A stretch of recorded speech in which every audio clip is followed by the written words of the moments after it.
প্রণাম জানিয়ে আজকের ভিডিওটা আমি শুরু করলাম। মা আমার ইউটিউব পরিবারের সকলকে ভালো রেখো, সুস্থ রেখো, সাবধানে রেখো, সবার মনোবাসনা পূর্ণ করো। আজ মহালক্ষ্মী পুজো, দিনটা সবার ভালো কাটুক।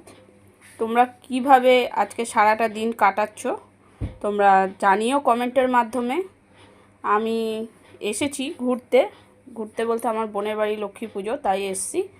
তো তোমাদের ভিডিও দেখাবার চেষ্টা করব, বলতে পারছি না। আর যেটা বলার, তোমরা যদি এখনও আমার চ্যানেলটিকে সাবস্ক্রাইব না করে থাকো তো করে দিও সাবস্ক্রাইব।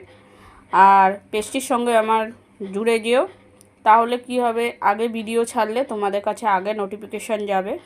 আর নোটিফিকেশান গেলে তোমরা সব খবর পাবে মন্দিরের, নচেত তোমরা মন্দিরে কোনো খবর পাবে না।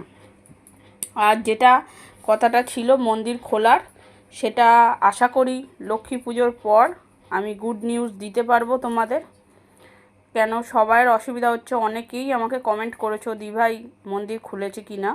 তো আমি তাদের উদ্দেশ্যে বলছি, না, মন্দির খোলিনি। যেগুলো তোমরা ভিডিও দেখতে পাচ্ছ এগুলো মানত পুজোর ভিডিও। যাদের মানত পুজো কমপ্লিট হয়েছে তারা আসছে, এসে পুজো দিয়ে যাচ্ছে।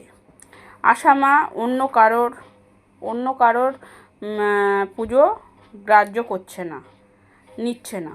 যার জন্যে আমাদের বারণ করেছে বলে আমরা কেউ যাচ্ছি না, নাহলে আমিও যাব। অনেক পুজো আমার জমা পড়ে রয়েছে, যারা আমাকে বলেছে যে দিভাই একটু পুজো দিয়ে দেবেন। যারা দূরে থাকে, যারা আসা সম্ভব নয়, তারা বলেছে, তো আমি নিয়ে যাব তাদের পুজো মন্দিরটা খুললে। আর আশা করি তোমাদের সেই ভিডিও আমি দিতে পারবো।